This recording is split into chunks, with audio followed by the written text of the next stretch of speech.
Okay, we're just booting up for live. Okay, and here we are, a little late, but belated and always beautiful. Welcome, Augustonians. For those of you joining for the first time, my name is Jessica Lene, poet, art journalist, the literary curator of the August Wilson African American Cultural Center, and host of Lit Friday. If you want to keep up with Lit Friday and myself, follow the center on Instagram at August Wilson Cultural Center, and follow me on Instagram at hanginThere_kitty. Before we introduce you to our extremely honored guest, let's synchronize our calendars.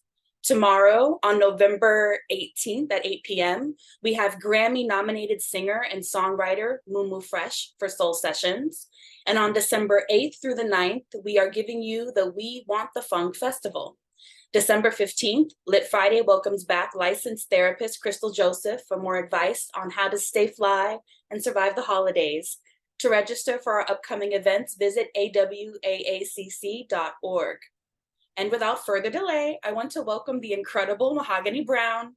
Before we hear Mahogany read from her latest publication, Chrome Valley, and settle in for a conversation about the work, I have the additional honor of introducing her.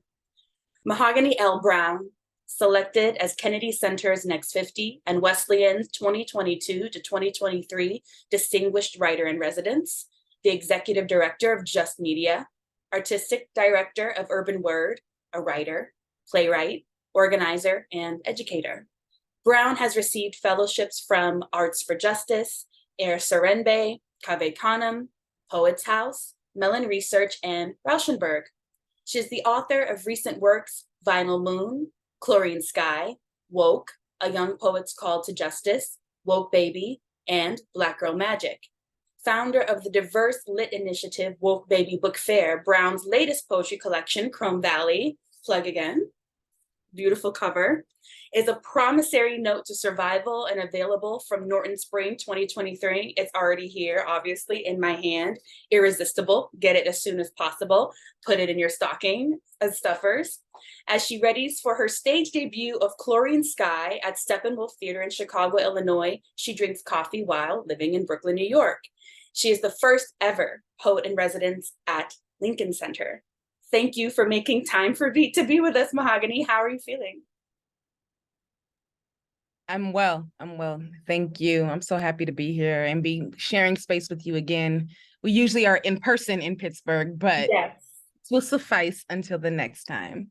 Absolutely. I actually think, because I'm in Brooklyn right now, so I'm probably a train ride away from you, but this is the format. We're excited to hear you read. I have had the blessing of hearing you read your work many times, and I never get over how much I enjoy and get from reading myself, but then the additional bloom I feel when I hear you and engage your own work. So let us have it. Okie dokie. And are there any poems that you want to hear specifically? That's one of my later questions. Okay, cool. I'll just read a couple. You said I have like 5 to 7 minutes. Love it. And again, I'm so thankful to be here. The August Wilson Cultural Center. I don't really know how to really describe the necessity of this building, of the institution, of the necessity of having this institution exist. Shout out to August Wilson and his brilliance, but also to the community that assures that we are reminding ourselves every day that we are alive, that we are coming into this space where the work has already been done. So much of it has been done, and I'm excited to be able to share poems. I'll start with The Blackest Night, 1993. Jesus came to the crib, saw the blackest girl with her box braids and hammer in hand, climbed past the steel-gated screen door, looked at the shorty with the gleaming scalp, shining bright. Black girl lips smack at the sight of Jesus. Everybody around these parts bend corners quick, so she like, where you been? She questions his arrival, late as a summer sunset, but still hot and on time. Praise be. Jesus don't hold grudges. Come right into the crib, black girl staring with salty eyes, as fly as he made her, and he like, that's good. 2. Jaundice. You came differently, thrashing your limbs until the blood spilled clean. Sun ain't even set before Bam claimed she got my smile. I thought he said spine. A disaster always got a woman's name attached to its arrival. And you come just a howling, a yellow baby born too soon. The sun ain't even set before Bam claimed she got my smile. I thought he said spine. They say this is how the walls sweat with sin when a woman speaks. And you come just a howling, a yellow baby born too soon. When you squealed a welcome song, I knew you'd be the thunder in my throat. They say this is how the walls sweat with sin when a woman speaks. Say her mouth is her greatest weapon, and her tongue be a grenade pin dangling. When you squealed a welcome song, I knew you'd be thunder in my throat. Knew I'd stretch sound across an Oakland intersection to save your adorn and tick. Say your mouth is her greatest weapon, and her tongue be a grenade pin unclipped. Bam was a thief. He stole my sunshine when I threatened to change the locks on my heart. Knew I'd stretch sound across an open intersection to save your adorn and tick, eclipsed your smile under the safest parts of Oklahoma and promised to kill you before spring. Bam was a thief. He stole my sunshine when I threatened to change the locks on my heart. I get tired of his hands hoarding my memories. He got tired of my weapon getting in the way, eclipsed your smile under the safest parts of Oklahoma and promised to kill you before spring. You twister, toxemia child. I knew you would be the birth of a different me. I got tired of his hands stealing my memory. He got tired of my weapon getting in the way, and you came thrashing your limbs until the blood spilled clean. You twister, toxemia child. I knew you would be the birth of a different me. A disaster always got a woman's name attached to its entrance. And I'm gonna jump a little bit around this book specifically because, again, like I said, to be able to read poems alongside folks who assure that our stories, our legacy are a part of that archive is really, it takes the cake, y'all. Let's see. Okay.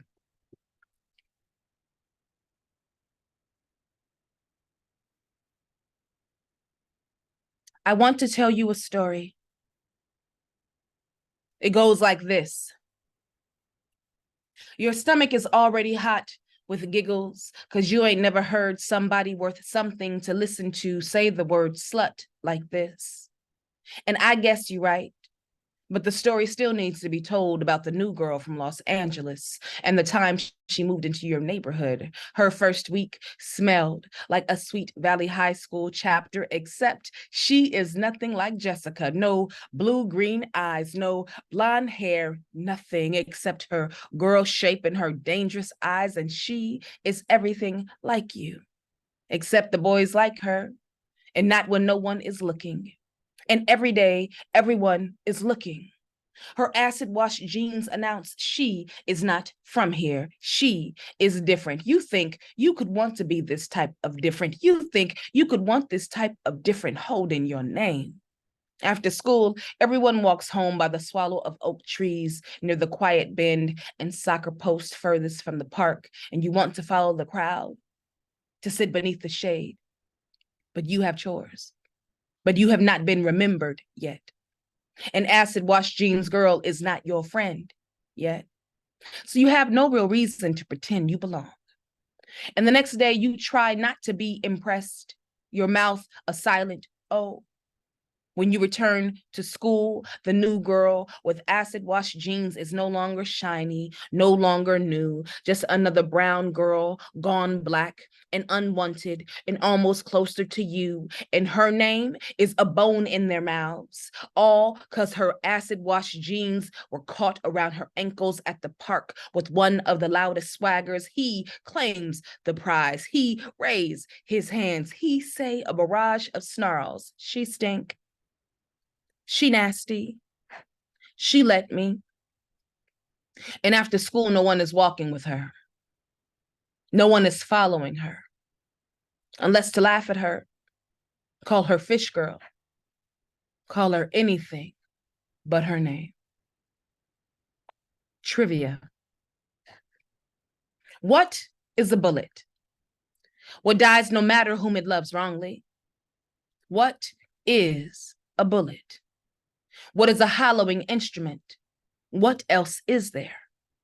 What is a bullet?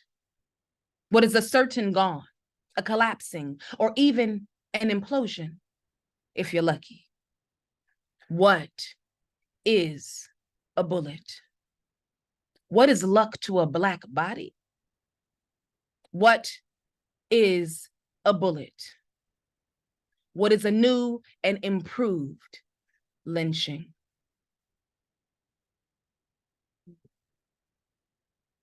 Cul-de-sac plot. A cul-de-sac ain't nothing but a row, generational trauma, an heirloom mausoleum, belts wrapped around knuckles, Hot Wheel tracks mimic Skin Reaper. Each box a secret mirror, plantation memoirs, ain't nothing dead till it got its hands and feet cut off. Even then, it don't die right away. I think I'll close with this piece.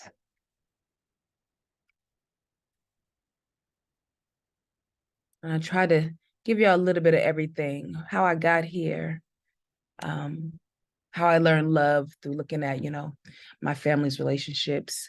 But I think maybe I'll go even further back, just one more generation. Muddy Waters. When I think of my grandfather, I never think of him as a fighter. I think of him military memory, hand tools, slapping five, and sipping coffee. A chipped cup to his lips, easy, like his smile, like a man that loved the blues. I never think fist, shove, pummel, loosening teeth or bursting lips like fruit. I only remember a kind man, beckoning me to the kitchen table, his legs crossed noose-like in a pair of paint-speckled jeans, his smile, a ray of whatever brightens the sun. He always offered me a sip of his coffee, sweet and mud dark. Thank you. Thank you so much, Mahogany. I'm glad that you made that comment about, reading poems that represent a narrative of how you learn to love. One of the striking aspects of Chrome Valley is how entangled deep intimacy and patterns around love develop amidst violences as well. It's almost as if they come together in these stories. You can't have one without the other, but you have this expert subtextual way of making sure the reader's always pointed toward this idea of self-worth and self-seeing and self-realization. So the violence isn't just there for free, right? And in some poetry, it very much is just there for free. In one line, there's admiration, insecurity, harm, and love attempting all at once. And I reread lines and been like, wait, come again. Because I can feel it all so intensely as a reader. I can feel the fear of the violence as the result of a lack of self-worth, but I can also feel the intense love. It's like unshakable as well.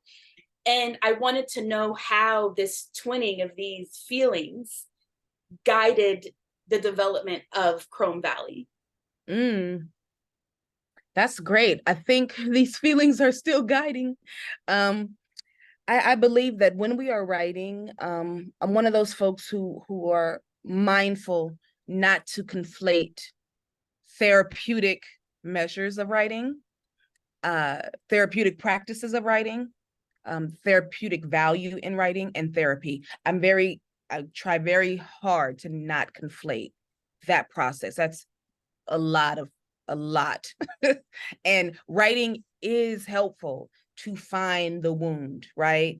To be able to take back your findings to your therapist and say, this is the map, to help me find the cure. So I believe the emotions allowed me to be aware of, this journey. But there's always that real clear reminder that you can know where you're going and still need assistance so that you can arrive there as strong as possible. And as much as I love poetry and writing, and I believe in its value and the worth, I am very clear that that's like only like 0.5 of step one, right? If you're figuring out what is my issue, being able to articulate it, huge. And that's still only half of the job, right? Like that's the beginning of you getting into a space where you feel like you can advocate for yourself in therapy spaces or mental health spaces. So I used that, the emotion, even if it was like 20-year-old poems, right? I'm talking about what I've witnessed with my, father not being there, how he learned, abuse as love. But I'm also remembering, I never remember these things, happening with my grandparents. But I know it existed because they've been told, the stories have been told. So I have to really leave space for whole other human lives to have existed outside of my expectation as this great grandchild or this child of these people who have made it this far. And while some folks look at it and they think, oh my God, so dysfunctional, that's wild, like you get to write, it's not a fun thing, but it's very much it's a reclamation, right? It's a reclamation of, yes, we could learn better love languages. And this is my attempt at doing it, at talking about it without losing sight on the real, like I think, like reason for this kind of work, which is not to badmouth my family or make folks feel some kind of way, because my feelings were hurt. I am a Taurus. I do hold everything very close. But yeah, I love my emotions. They saved me. They save us. I believe that's how we know, oh, my nervous system is fried. I can't do this with you anymore. Or, oh, this doesn't feel good, right? Like you can't gaslight yourself. You can't talk yourself out of it, right? There's always that intuition and that voice inside that you're trying to quiet. So I think that's the one that I listen most clearly to, is that small voice of, wonder and vulnerability, sometimes hurt, but always love. I wanted to circle back to something that you said with regard to writing to family, writing to family about family, because this is something else that I noticed too. And I wanted to ask about the mechanics of it, as you, a poet, are a crafts person.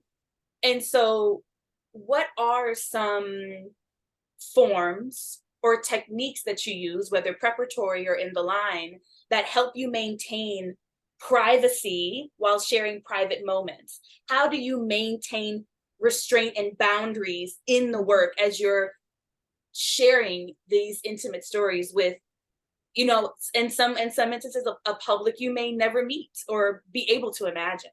Mm-hmm. That's a good question. I don't know.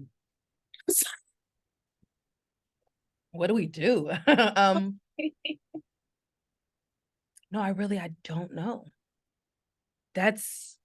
Maybe that's the wonder though, right? Like the journey is, I have no idea what format I can use to find that voice. I also recognize that I'm not like most writers. I don't have that same allegiance I don't have that same allegiance to saving face. Mm-hmm. I believe specifically with Black families in America, there is so much shame around the things that, you know, have happened while we were literally, you know, creating families under an oppressive state. Like there's no way to make a lot of that make sense. It feels like being looking back now, it feels like, oh wow, what was, or was I a child of, like, this feels like war on, that's like, it's like a war on Black people, on Black families, on Black dignity, on Black love. So On Black sexuality, on Black civility, on on Black Black, on Black, romance, on Black, on Black, right? Like it's Black just, on Black, right? it never feels like, it feels like if I would be shamed into the silence of, let me protect, I obviously am not telling all people's business. I'm trying to be very mindful of the thing that is directly affecting me, and I've seen it and bear witness to how it spills into the rest of my life. Mm-hmm. Um, but I don't find shame in that, and I'm not worried about, oh, telling our business, because we, you know, we are each other's business, and I don't delight in you know, the addiction that my family line has fallen to, and I don't delight in the incarceration system that has chewed up humans and human connections, chewed it up and digested it, and it's gone now. Like it doesn't even exist. Purposefully. So I had to get over what if. So maybe the form would be just like using that page, that white blank page, as a place of pure safety, of saying it like it is and not like it might be, of you know, no judgment, of no remorse for like, I'm just like saying it plain, right? And then I find a form that allows that story that I've just put on the page to come fully alive without further harming myself. Because I Mm-hmm. think as writers, we think because we wrote something that was really difficult and hard, and it could be beautifully written, that doesn't necessarily mean we've already did the healing work on the back end. So to get on stage and read a poem where you're re-traumatizing the self as you're traumatizing your audience, that is also not that's not the party I'm signing up for. So I think the format would be, first, let it out, right? The bloodshed is necessary. The bloodletting is necessary. You have to put it down.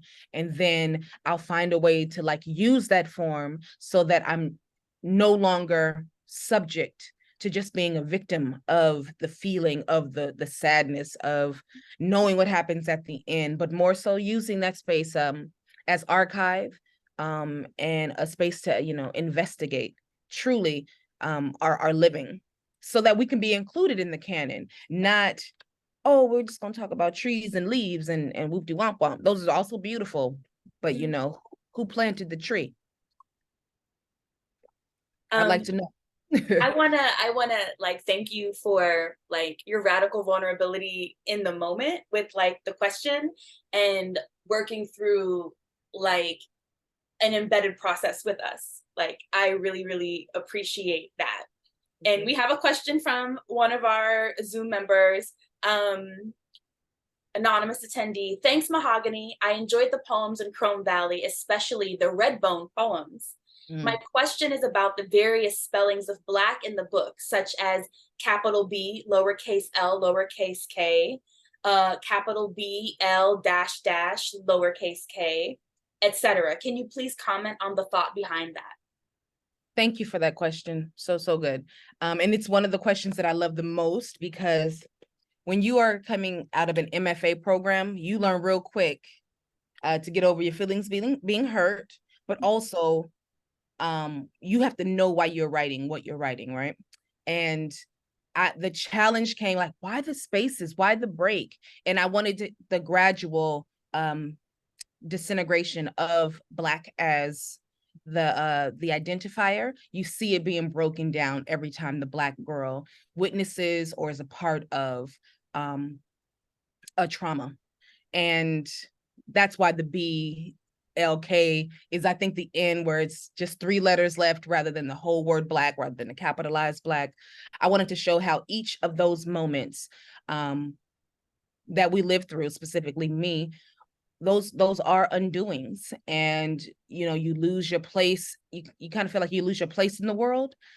So I wanted it to be a note, right? I wanted that to be kind of like the breadcrumb for the readers as they're reading along, and you're reading the different moments of pure trauma. Like, I think the one poem that begins it is a girl getting jumped in by the uncle, which is a true story. And the moment I was like, oh, when I think about it now, I can have all these great theories that I can articulate. But in the moment, I was just, an 11-year-old, a 13-year-old Black girl, fist fighting with an adult. And not because, like, for fun, right? It was in that moment. I think that first one, he thought he was trying to toughen me up for the world. He thought I'm going to help you get better, right? It's like a scared straight activity that I did not sign up for. So that is why the Black constantly changes sizing, format, and those letters appear and then disappear. But this isn't a long poetic tradition for Black feminists, especially Black lesbian feminists, right? We're talking about Pat Parker, Audre Lorde, we're talking about June Jordan, not to forward a conversation about the private sexuality of Lucille Clifton, but a humongous influence and spirit and angel in your work.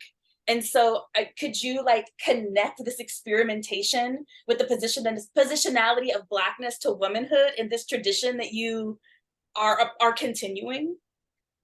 I believe they're my pillars, right? There is no way that I would be here in this day and age as a writer without the writings of June Jordan, Audre Lorde, Lucille Clifton, Pat Parker, Wanda Coleman, right? Like, all of those women. I mean, and even Fannie Lou Hamer, I got to go ahead and, like, while she was giving speeches and singing them songs, read like poetry. Just gotta say, right? So yes, it is absolutely informed by our foremothers. Absolutely.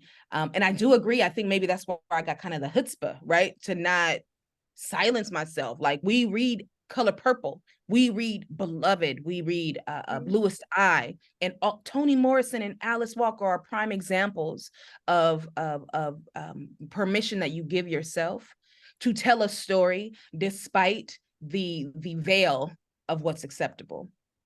And so I think you're right about that. Absolutely. No, please. I think you're right about that. I love that I could be in conversation with them, but I definitely didn't think that was what I was doing when I was writing, though I know I'm absolutely informed by them. Jane Cortez is the person that made me be like, oh, I can say that. And my mom was like, oh, absolutely. Don't show it to your teacher, but yeah, write it down. And I was like, and now there's way too many probably expletives in some of my work. But yeah, sometimes that's the only word that works. Okay.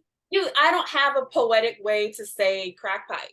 Someone else can do that. That's not my job. That's not mine. That happened on to me. I was there when it happened, and it was crack, and it was a crack pipe, and that's that on that. It's like, I don't have a poetic way to say, like misogynoir. Like, I can describe it poetically, but I feel like we should be direct about these things, right? Yeah. And moving to misogynoir. Who said speak it plain? I think you speak it plain. Speak it plain, exactly. What is it? We'll figure it out. But on the back of this speaking plain, I think I'm choosing the wrong word, but there is a meanness that is like an armor around the subjects. And it's quick and it's surprising.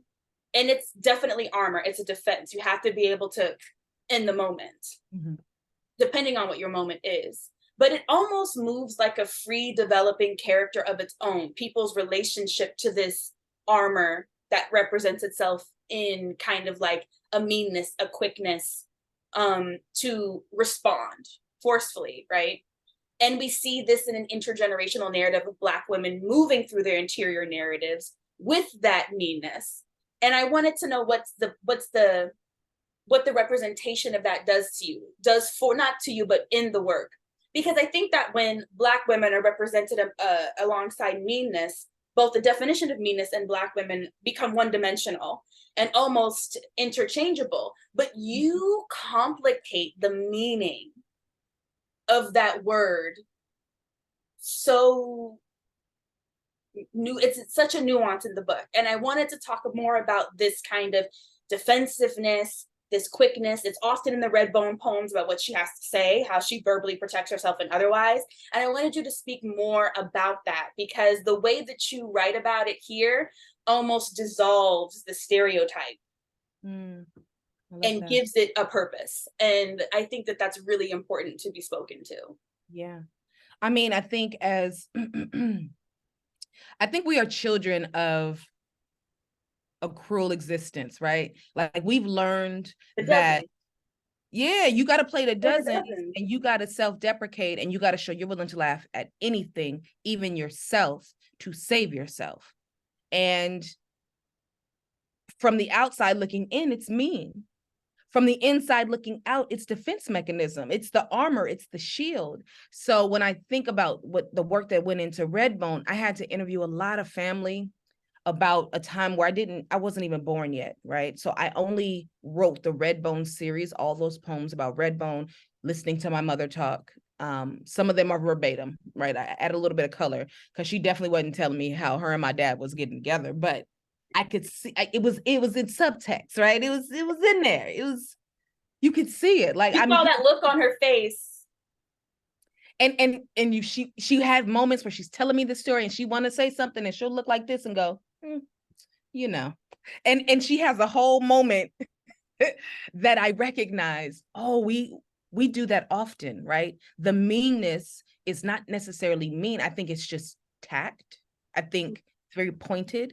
I think it can be considered sharp. But I also think it's one of like our most misunderstood specialties. Super misunderstood, because I'm really not coming for you, right? I'm coming for the situation that I'm put in and that I have to respond like this in the first place. So there's a whole bunch of, acrobatics with language and slapstick comedy. Shout out to, Ma Mabel. There is like the red fox of it. Like that is just how it's always been, you big dummy. Like we do that to laugh, to not cry, but also as I think, the heirloom from, what we survived in this country, which is you got to degrade yourself as a Black person so that the white folks don't think that you think you're better and that you don't got to take you away from your family. Like you're not a threat. If you're degrading yourself, then your ego and your joy and your love and your sense of self is not a threat to the capitalistic structure, which I mean, y'all are here, you already know the vibes, but like all of it is a tool for white supremacy to reign. So more times than not, we play the game, right? And unknowingly so, that it's built, it's baked into the structure. It's in the fabric. You can't just rip it apart. You can't, it's in the seams. So how do you remake it? How do you retell it? And my attempt at using my mother's voice and my sensibility gave it that intergenerational swivel, that allowed a softness, that allowed a knowing, that also allowed a real investigation of what the hell did I inherit? This is wild. What?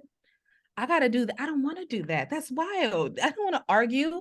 I don't want to fight for my love, right? I don't want to be mean to my children and whip them with Hot Wheel tracks, because all I know is that you have to whip them to keep them in line. And we know that don't always work, right? So here we are, complicated, with a complicated history and our complicated ties to it, really just trying to uncomplicate it so that our love can be sustained. And I also think this aspect of laughter and laughing at oneself is something that is a major, it's almost like a spell when we laugh at ourselves or laugh loudly at a situation. It's like an uninterpretable spell against white supremacy. It makes it go. And it's just powerful because it's the laughter can do a million things at once, as well as like holds, like you say, it can hold.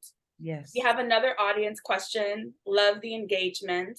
Okay, audience. Come through, audience. I love all the poems in Chrome Valley, but got stuck on Stumble Lovely despite several readings and seeing all the images. Can you offer a few words on the theme? And you didn't read Stumble Lovely. Do you want to share? Yeah, I could read Stumble Lovely, and then we can break it open. Let me see. And tonight on Writer's Lab. Only here and with you. You know what I mean? Don't make me blush, Mahogany. Do you know the page of Stumble I'm Lovely? going to tell you right now. 80. Thank you. Yes, okay. Stumble Lovely, which it says a lot about what it is following. The poem it follows is Past Before, which is this whole, it feels like a call and repeat and a reminder. Ain't no man your daddy is what it's right after. And so when growing up, the world is only as big as your thumb. Only a sun or moon can quake our atlas eyes, stumble into stillness, mouth of friction, unfortunate and lovely accident, until now, or maybe before. My mother bricked in me a fire stack smoke cloud, ringless Shaka Khan, white-coped and glorious. Top turned out of control, swallow-sized fury birthed flaunt, black dust stumbling tornado, counterclockwise sparrow. A woman can kill the small shackled cuckoo. A woman can sink with swim want. Only a sky of an ocean can tread songs below. Only the sinking can leave a stony brimstone brittle with neglect. Reflective, adhesive, locked glare with gravel fists, mountains of godless designs, spectacle, hazy barbed against the whitest sheet music, full of breath. She is bird swarm brilliant, a worn path to a wire-linked heart, an exact casualty, intrigued, muscle and scorch, renaissance of the homeless hues. I want to color my age, grit perfect. Watch them leave the chalice dry. So boom, we just leave this moment where I'm looking at, and I do this a lot in the collection where I go outwards, looking out in, up top of the building, looking down, back to the end, right? So it's a lot of camera work, so to speak. And in doing this camera work, it was important to me to like witness my mother who suffered from addiction as a response to my kidnapping, to the abuse from my father, to him being gone, in prison thereafter, and the guilt, right, that comes with a woman trying to protect her child, even if it's against, one of her greatest loves. So I wanted to think about the complexity. That's why you have those moments of, chalked and, let me pull that line back up because I also highlighted it. Reflective, adhesive, locked glare with gravel fists, mountains of godless design, spectacle, hazy, barbed against the whitest sheet music. And so I'm thinking, of course, of how the drugs happened, where I didn't even know it was happening in my house. I was just growing up and, the adults were having fun. But like you see later, oh, that's some white stuff. Okay, right? So the swivel is happening. And then I'm still like revering all this love towards my mom because like she really is, that's my girl. But even in the saddest moments when I witnessed her humanity and her just breaking down, bird swarm brilliant, but she's also, she has a wire-linked heart because now she's tried all these different ways of love. So it is an investigation, I guess, of the psyche, of the placement of each body that remains, and of the way in which people still want more. So the last line being, watch them leave the chalice dry. Amidst all of this, homelessness, addiction, survival of abuse, both physical and sexual. And then even amidst all of that nasty pain, is an ability to be brilliant, is an ability to be a heart, is ability to find love despite the scorched earth. And that is where the Renaissance is rebirth. That is where our love can, find, I don't want to say find its wings, child, but yes. So it is supposed to feel like you're being pushed out of the frame, because Black women are pushed out of the frame. And it is supposed to feel like you don't understand where the person is, where the narrator is, because they don't know who they are and what they are to the reader until it's too late. It's ekphrastic. It's like an ekphrastic representation of your mother. It's the taking of the complete interior and physical imagery of her and her experiences, and using the poetic device to prism her into prism a series of light, Good. Say that again. I just wanted to be said without me saying, come on, like church. I'm sorry. That was good. But you're talking about zooming in, and it's funny you say that, because then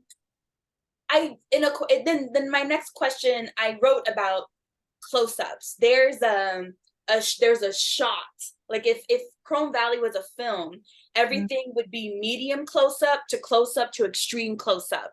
It would never be shot any further away than that if it turned itself into like an Isaac Julian kind of film, right? But it's also building an anatomy through this very close looking.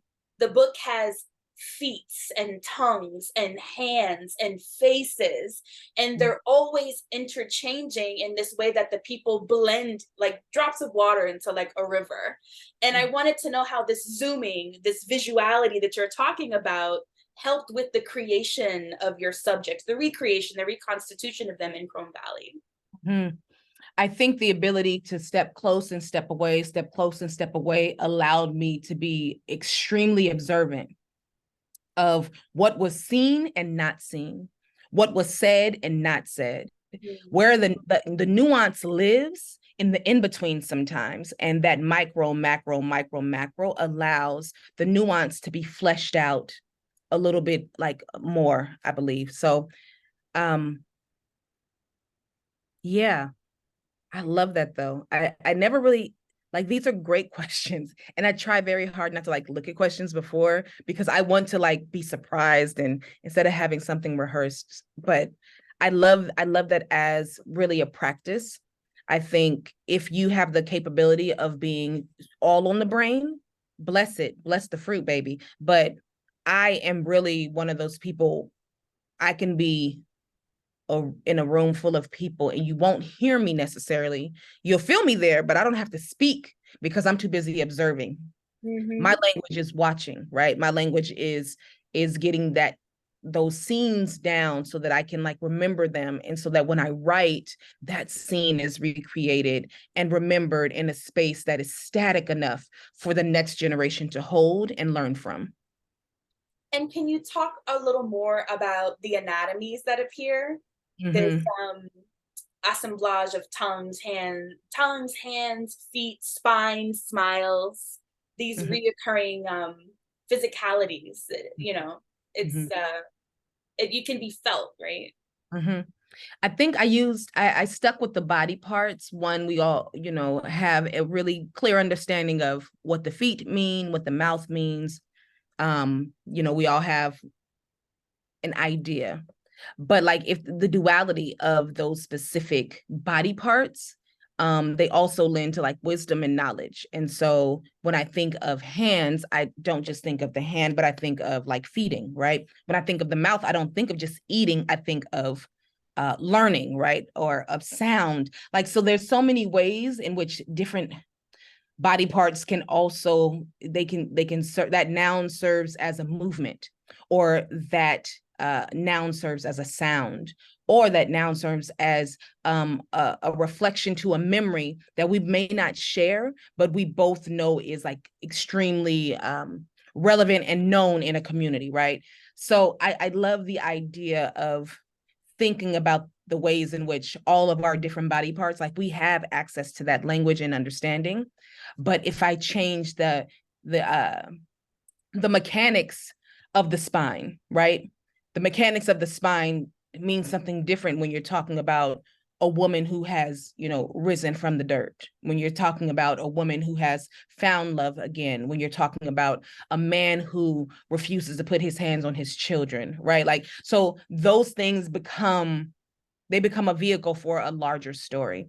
And the body felt like the easiest one to use because, that also was what happened. When I started, I definitely had an issue with my ankle. I broke my ankle in 5 places. So I had a lot of surgery while writing Redbone, which is where you hear all of that, the texture around the anatomy, because I remember the bone pop in my leg. I remember learning how to walk, after 5 surgeries. And so that also became very much, I think, a tethering for me to that moment. And writers I thought of while reading include, and you've already mentioned Toni Morrison, but I also thought about Gabriel Garcia Marquez. And I often think of them together because I read them together, probably way too young. But they write epic narratives. And there's something really epic about this story of migration. This is a story that you're telling of a family migrating, right, from one place with Houma, Louisiana, all the way to Oakland, and the follow the family coming, the family going, the tribulations of being a Black family in migration between these sites that have, similar and yet nuanced forms of oppressing and creating danger for Black people. And these kinds of interconnected stories often have so many different perspectives they can be told from. What about form and poetry led themselves to an epic tale? Because usually when we think of epic poems, we think of one long thing, right? We think of the Iliad, or we think of whatever, we're forced to read in, 9th grade. But this is epic in a different right. And I want to talk about your relationship to telling this, incredibly woven stories, series of incredibly woven stories, into, it's epic, but it's the size of it's a poetry book, right? How did poetry help you get the epic in there? What about it lent itself to being that grand or broad or sweeping and specific in its expression? Thank you. That's a great one. It's another great question. I think what I love about poetry, and this is also why I believe I use it as my introductory form, you make the rules a lot of the time, right? So the poetry can exist in the language, in the line break, in the white space. And because it has so many spaces to live and breathe or be silent by the choice of the writer, it allows you to tell generations of stories in just a couple of pages. Yeah. I guess the only thing that the thing that makes me most proud about the kind of work that I'm able to do is that I do not believe in my heart of hearts that people like me and families like my family are not supposed to be remembered. We are supposed to be collateral damage, and losing family to mass incarceration, losing time because your parents are addicted to drugs, the same drugs that the government supplemented. We're not supposed to be here. So the fact that I'm here and able to talk about it, I'm like, I got to get it all out because the archives don't want to include this story, right? It indicts our country. My existence challenges our country. So yes, the form became so absolutely bone chilling, sword wielding. It is my way in to the hardest discussion, because it's not asking me, one, to tell every single thing on every single line. It's not that kind of history. It's the kind of history that you live through. It's the kind of history that you can taste when you eat a certain food from a certain place. When you eat food from Louisiana, you know the difference between Louisiana food and Cuba, right? You know the difference between Cuban food from Cuba and Cuban food in Miami, Florida. Like to be very specific about space, time, nationality, embargo, access, history. You can't, like, you could do a history book or you could do a poetry book. They both don't do that work. And I don't remember who said it. It might have been a Mary, but like when the wars come, they come for the artists first, because we are historians. Yeah.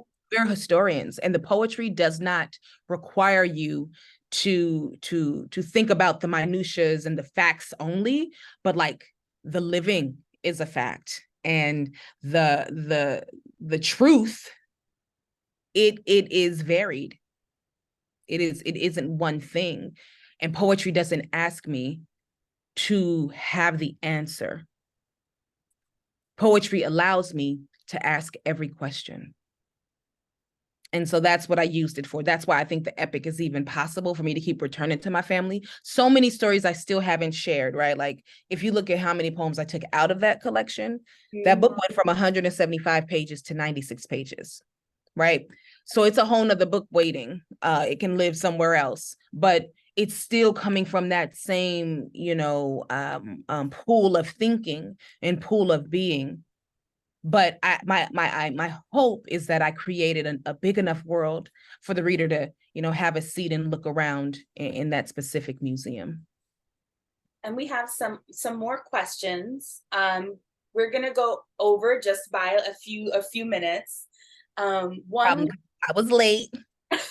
when Internet is hard. Technology. we're grateful, right? Belated but still beautiful. Yes, beaucoup. Angela Franklin says, I commend your prowess on the page and how you managed code switching in language. I appreciate how you used our vernacular with validation, respect, and celebration. It's encouraging to see a Black poet document some of our shared craft experiences, pain, and suffering into art.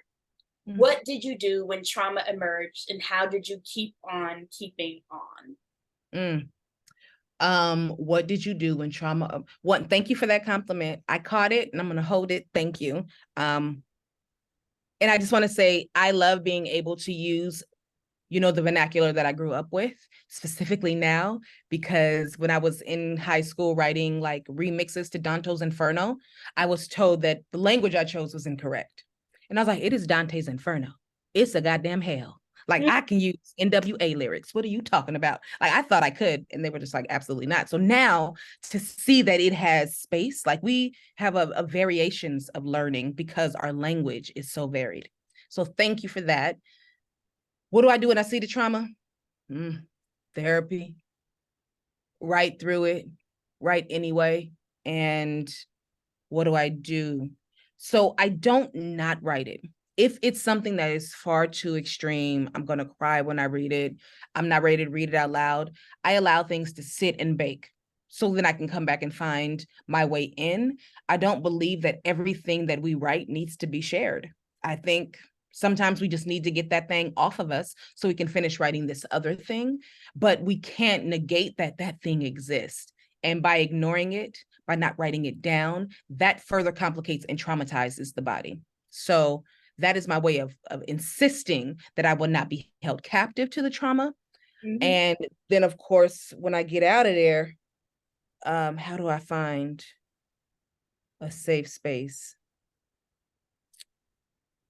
So I think it's a couple of things. Self-care is always, finding that thing that you don't take too seriously and that, the stakes are low. For me, that is Real Housewives of Atlanta, Potomac, Married to Madison. Any reality show with a little bit of bonchicera, I love it. Makes me feel like I'm at home. And I can watch it and I can be like, oh, this is terrible. That is terrible. Why would they do that? And then I'm better, right? I'm like, oh, I can't believe that happened. But it takes me far enough away from that moment of impact, I think, when I'm reliving these stories and these memories. So when TV doesn't work, because that can't be the only way, meditation is key. And also, if you are at the point where you can share the work, even though it's really close and tough and it's still tender, sitting right here on the chest, having small workshop spaces have absolutely cure. It's a cure. Because then I'm in a space where I can share this nugget without it being, I have to reveal it on a larger stage. It's just with, 10 people or less. And then we can talk about the poem rather than just the feeling, right? I can look at how it impacts the reader rather than just being, just sitting with it on my chest, making it hard for me to breathe. So those are my three go-tos. My trifecta is reality TV. What else? I said again. You said reality TV, meditation. Meditation and workshop. Reality TV, meditation, and workshop. And another one of our participants had a question that I have, and it's about when you get an idea or hear a line, sometimes you just hear the whole thing come to you.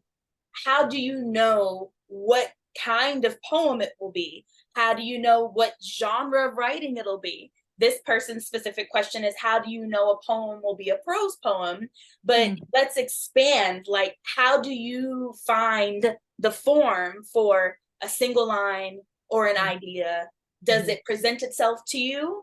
It knows what it wants to be, or does it just take some good old dumping and forming? I think when it comes to genre bending, because I do love that. Thank you for the question, but I do love that as a rule of thumb. I never write with the insistence of, I know what this is going to be. I just get it out. And then once it's on the page, if it's a big block, which it usually is, sometimes I write in line breaks. I read it. I read what I wrote and hear how it hits the room. Like the air quality when you're speaking, even by yourself, a poem, you don't know what it means. You don't know what you've written, or words, like you don't know if it's prose. You don't know if it's a monologue. It doesn't manifest itself until I can hear what I've written. Yeah. So the form isn't insistent when I'm writing. The words are insistent. The moment, yeah. The form comes after. The form comes after I've said everything I can say. And then sometimes I'm like, oh, that's not a poem, girl. That's an essay, right? Like, oh, that's not an essay. That's like a haiku. Like, cut it down, shut it down. So I have no qualms about being redirected and shaping a piece to really uplift the message, right?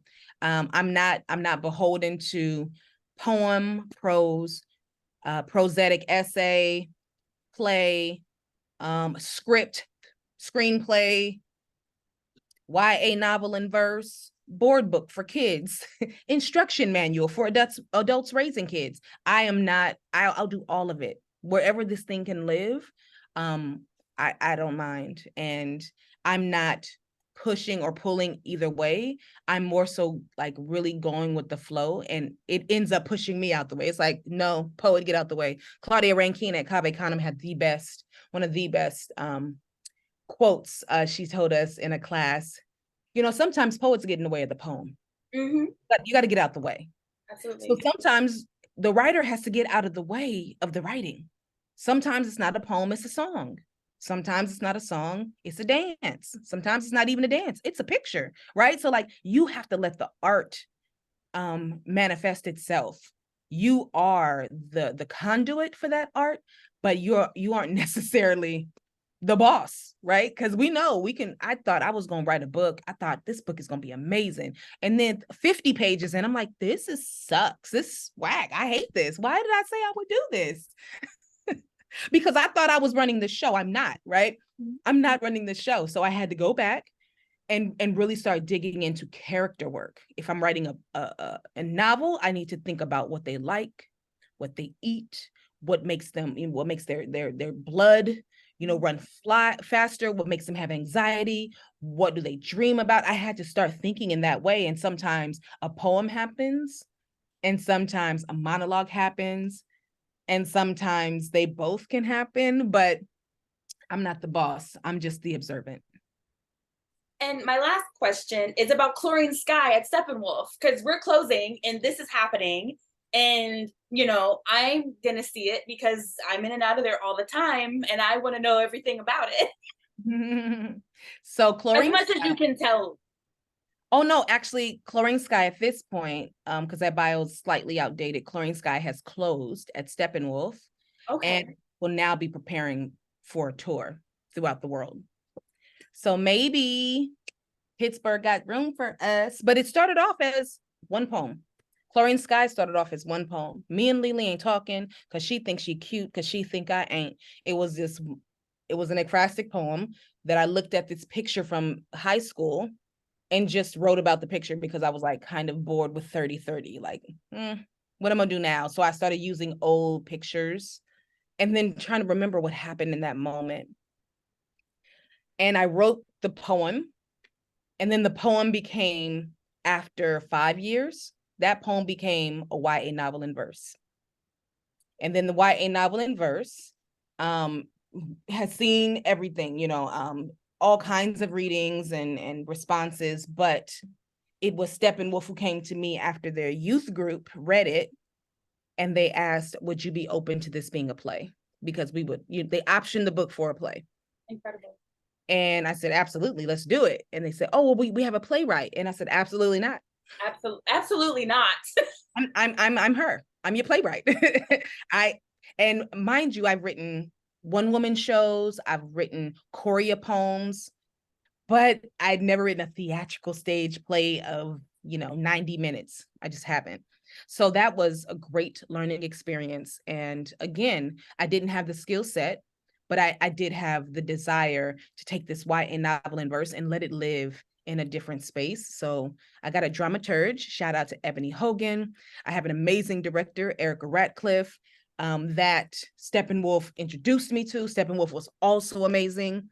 Yeah, and it became its own thing. So after I wrote it and I turned it in, I then was, I did all the changes that were required, because there are moments as a poet, I think I know what I'm doing, right?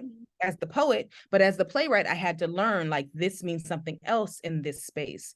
So it was a crash course, but I feel like, I had a safe enough space to do that, to learn that. And now it's going out into the world. It's going out into the world. So I'm excited for the world to see it, not just Chicago, but DC, New York, Pittsburgh, knocking on wood, and California. Coming to a city near you, Chlorine Sky. Big shout out to Steppenwolf for making it happen. Yes. I appreciate you so much. Thank you everyone for your beautiful questions and for being with us tonight. Make sure that you're with us for December 15th. We have Crystal Joseph, licensed therapist, coming to give you some tips and tricks on how to survive your family during the holidays, especially since we have so much to talk about now, as with all holidays. And you're so appreciated, and I'm honored, and I hope everyone has a wonderful night.